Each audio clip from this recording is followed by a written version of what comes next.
Good day, family. I want to give you my testimony of when God gave me my wife and what was the sign to hold on to or to give you that red flag that she is the one. Well, it comes from the Song of Solomon. And this is Song of Solomon 2, verse 9. I adjure you. That means I urge you or request you.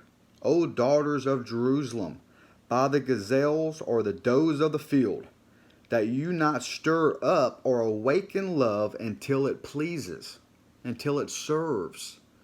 Okay, so it all started a year and a half before I met my wife. I was still in the army and I was on the Euphrates River, and it was a beautiful starry night. And I remember I was in that Humvee and I looked up into the stars and I said, God, when I get back to the States, I want to get married. I want to have a wife and I want to get done with all this.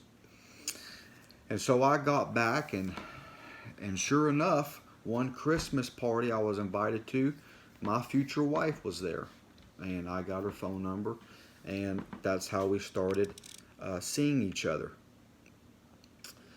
And the testimony is that I grew up with little time at the dinner table.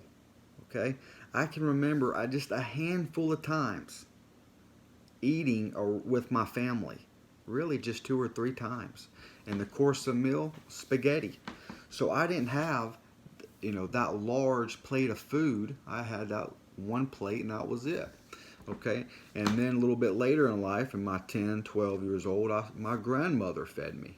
Okay, and she did the whole spread. I was like, wow, wish I can get this every day. She was a very kind-hearted woman. If whatever is on the table, she doubled it. If I had a plate of biscuits over here, she would have a plate of biscuits on the other side, and was very thoughtful to the people that she was serving. And so these women who serve their men, they take the serious note of a way to a man's heart is through his belly. Well, I'm telling you, that got took from the Song of Solomon. That's King David. And we know Jesus comes from the lineage of King David. And do not stir up or awaken love until it pleases. It's asking you not even to stir it up. Not even to be dating multiple women. Spend time with your Father. Spend time with Jesus. Be Holy Spirit filled in the church. Do things for God. Do things for the real true love of your life, Jesus. Be back in church. Go to church. Take your teenagers there. The teenagers need it. They're out there spending too much time at the Xbox and zero time with the Lord or with other people to be socially, active, to have those skills of talking and have mannerisms. So do not wake up love until it serves. So when I met my wife and she lived in Atlanta and I was down south and I came to see her, she would cook for me. This was mind-boggling. I had never dated a woman who served or cooked for me. Okay? And I dated a few women in my time. Well, God was telling me, this woman is serving you. She is taking the time out to take care of you.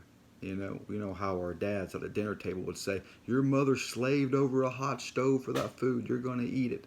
Right? Well, she did. The steam's just a bubble in the bowl, and she's getting everything ready to stay nice and warm for you. So when you get it, you don't have a cold plate of food. Well, that takes a labor of love for that woman or that man who's cooking for you.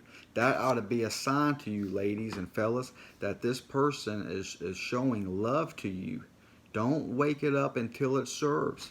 If that person only cares to about looks and about showing you off, or about lusting over you, or just physically attracted to you, that's the wrong person.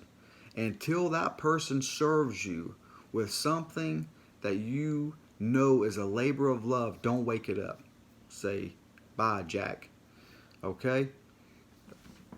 You want a person who, and God will give you that person because it'll be a sign. It'll be something that you haven't had your whole life.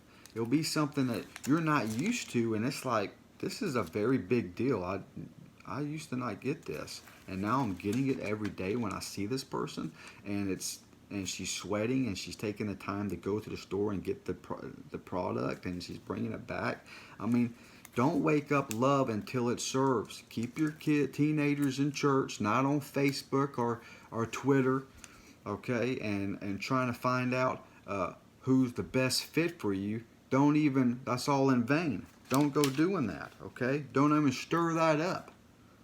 Spend time with your true love, Jesus, and when that person comes along and does something for you out of the labor of love, then you know, hey, look, it may be time. It may be time for marriage. It may be time for a fiance, okay? So, and that woman is going to bring that gentleman such great pleasure that you know it's from God.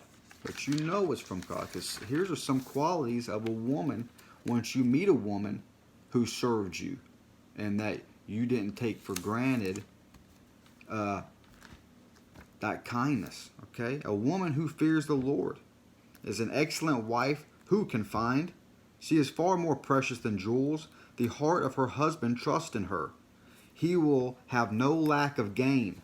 She does him good and not harm all the days of her life. She seeks wool and flax and works with willing hands. She is like the ships of the merchant. She brings her food from afar. She rises while it is yet night and provides food for her household and portion for her maidens. She considers a field and buys it. With the fruit of her hand she plants a vineyard. She dresses herself with strength and makes her arm strong. She perceives that her merchandise is profitable. Her lamp does not go out at night. She puts her hands to the distaff, and her hands hold the spindle. She opens her hands to the poor and reaches out her hands to the needy. She is not afraid of snow for her household, for all her household are clothed in scarlet. She makes bed coverings for herself. Her clothing is fine linen and purple. Her husband is known in the gates. When he sits among the elders of the land, she makes linen garments and sells them. She delivers sashes to the merchant.